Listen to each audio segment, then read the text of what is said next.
नमस्कार. आपलं व्यक्तिमत्व कसं आहे हे ओळखायला तसे अनेक मार्ग आहेत. पण आज आपण एक असा मार्ग बघणार आहोत जो थोडा चटकदार आहे, मसालेदार आहे आणि तो थेट आपल्या जेवणाच्या ताटातून जातो. तर आज आपण उलगडणार आहोत आपल्या धाडसी स्वभावाचं रहस्य. हो, हे ऐकायला विचित्र वाटेल, पण हे खरंय. आपल्या जेवणाच्या आवडीनिवडी आणि त्यातल्या त्यात तिखट खाण्याबद्दलचं आपलं प्रेम आपल्या पर्सनॅलिटीबद्दल बरंच काही सांगून जातं. चला तर मग हे कोडं सोडवायला सुरुवात करूया. आता हे चित्र डोळ्यासमोर आणा. पाणीपुरीची गाडी आहे किंवा गरमागरम मिसळीचा ठेला. डोळ्यातून पाणी येतंय, कपाळावर घाम आहे. तरीही कोणीतरी मोठ्या उत्साहात सांगत असतं, भैया थोडा और तिखा डालो. बरोबर ना? हे आपण सगळ्यांनीच कुठेतरी पाहिलंय. आणि इथेच खरा प्रश्न उभा राहतो. म्हणजे बघा, जीभ अक्षरशः जळत असते, त्रास होतोय, तरीही काही लोकांना तो त्रास पुन्हा पुन्हा का हवा असतो? काय कारण असेल यामागे? याचं उत्तर आहे ना, ते आपल्या मेंदूच्या केमिस्ट्रीमध्ये दडलेलं आहे. आणि सगळ्यात मोठी गंमत काय माहितीये?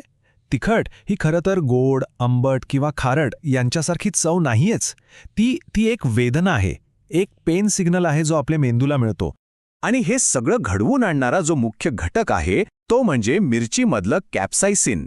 हे एक असं केमिकल आहे जे आपल्या जिभेवरच्या नर्व्ह एंडिंग्सना असं काही उत्तेजित करतं की आपल्या मेंदूला वाटतं, अरे बापरे, तोंडात चक्क आगच लागली आहे. आता बघा, पुढे काय होतं ते खूप इंटरेस्टिंग आहे. जसं हे कॅप्सायसिन जिभेला लागतं तसं मेंदूला एक धोक्याचा सिग्नल जातो. पण आपला मेंदू खूप हुशार आहे. त्याला लगेच कळतं की हा धोका खरा नाही आहे. सगळं काही आपल्या कंट्रोलमध्ये आहे. आणि मग काय, स्वतःलाच एक रिवॉर्ड म्हणून तो एंडोर्फिन्स आणि डोपामाइन सारखे हॅपी केमिकल्स रिलीज करतो. हाच तो रश, ती किक, ज्यासाठी काही जण अक्षरशः वेडे असतात. सायकोलॉजीमध्ये याला एक खास नाव आहे, बेनाइन मॅसोकिझम. याचा सोपा अर्थ म्हणजे अशा गोष्टी एन्जॉय करणं ज्या धोकादायक किंवा वेदनादायी वाटतात पण प्रत्यक्षात पूर्णपणे सुरक्षित असतात. अगदी हॉरर फिल्म बघण्यासारखं किंवा रोलर कोस्टरमध्ये बसण्यासारखं. आणि हे जी केमिकल किक मिळवण्याची आवड आहे ना, ती थेट एका पर्सनॅलिटी ट्रेटशी म्हणजे व्यक्तिमत्व वैशिष्ट्याशी जोडलेली आहे. त्याला म्हणतात सेन्सेशन सिकिंग. म्हणजे काय तर थरार शोधण्याची वृत्ती. असे लोक ज्यांना आयुष्यात नेहमीच काहीतरी नवीन, काहीतरी साहसी, काहीतरी रोमांचक हवं असतं. अच्छा, म्हणजे मेंदूचा हा केमिकल लोचा आणि थरार शोधण्याची वृत्ती यांचा संबंध तर दिसतोय, पण या सगळ्याला काही सायंटिफिक बॅकिंग, काही ठोस पुरावा आहे का? चला बघूया रिसर्च काय सांगतंय. अगदी बरोबर. पेन स्टेट युनिव्हर्सिटीमध्ये नाडिया बायन्स आणि जॉन हेज यांनी एक खूप महत्त्वाचा अभ्यास केला. त्यांनी काय केलं तर लोकांच्या आधी पर्सनॅलिटी टेस्ट घेतल्या आणि मग त्यांना एक स्पायसी फूड चॅलेंज दिलं. आणि निष्कर्ष एकदम सरळ आणि स्पष्ट होता. ज्या लोकांना रोलर कोस्टर, फास्ट ड्रायव्हिंग अशा थ्रिलिंग गोष्टी आवडतात तेच लोक जास्त तिखट खाण्याचे शौकीन होते. आणि हे फक्त रिसर्चपुरतं मर्यादित नाहीये. आपल्या संस्कृतीत सुद्धा याची उदाहरणं आहेत. बघा ना, महाराष्ट्रातला आपला कोल्हापुरी तांबडा पांढरा रस्सा किंवा विदर्भातलं सावजी मटण, या दोन्ही गोष्टी ऐतिहासिकदृष्ट्या लढवय्या आणि धाडसी संस्कृतीशी जोडल्या जातात. आणि आजच्या काळात बोलायचं झालं तर कोरियन स्पायसी रामेन चॅलेंज बघा. ते आता फक्त जेवण नाही राहिलंय, मी किती धाडसी आहे हे जगाला दाखवण्याचा तो एक सायकोलॉजिकल खेळ झालाय. ठीक आहे, हे सगळं कळलं. पण मग आता प्रश्न असा आहे की या माहितीचं आपण करायचं काय? आपल्या रोजच्या आयुष्यात याचा काय उपयोग? आणि जर आपल्यात हा धाडसी स्वभाव असेल तर त्याला योग्य दिशा कशी द्यायची? यासाठी सगळ्यात आधी एक गोष्ट समजून घेऊया. जे लोक तिखट खातात त्यांचा कल सहसा थ्रिल, ॲडव्हेंचर आणि रिस्क घेण्याकडे असतो. याउलट जे कमी तिखट खातात ते सेफ्टी, प्लॅनिंग आणि विचारपूर्वक निर्णय घेण्याला प्राधान्य देतात. आता यात चांगलं वाईट काहीच नाही. हे फक्त दोन वेगवेगळे स्वभाव आहेत.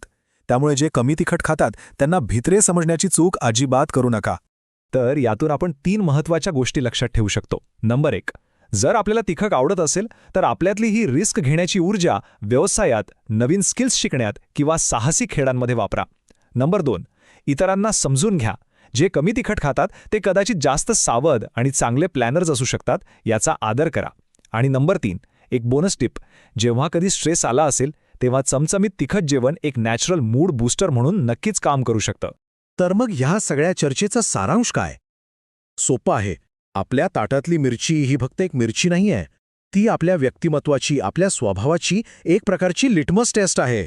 अगदी बरोबर. म्हणूनच हे लक्षात ठेवा, मिरची ही फक्त एक मसाला नाही, ती आपल्या मेंदूची आणि व्यक्तिमत्वाची एक लिटमस टेस्ट आहे. आपण जेवणात किती तिखट सहन करू शकतो यावरून अनेकदा हे दिसून येतं की आपण आयुष्यातल्या रिस्कला आणि चॅलेंजेसना कसं सामोरं जातो. आणि आता जाता जाता एक प्रश्न, आपण स्वतःला कुठल्या टीममध्ये मोजणार? टीम झणझणीत तिखट की टीम गोड आणि सौम्य? आणि या चर्चेनंतर आपल्याला आपल्या जेवणाच्या आवडीमध्ये आणि आयुष्यातल्या निर्णयांमध्ये काही कनेक्शन दिसतंय का? जरा विचार करून बघा. तर हे सगळं आहे आपल्या मनाचे खेळ. तर आपल्या ताटातून सुरू होणारे हे मनाचे खेळ, ही सगळी रंजक माहिती आपल्यापर्यंत पोहोचवली आहे मानसतज्ञ डॉक्टर अजित पाटील यांनी. जर आपल्याला अधिक माहिती हवी असेल तर त्यांच्याशी नक्की संपर्क साधा. धन्यवाद. मनाचे खेळ, परिस फाउंडेशन.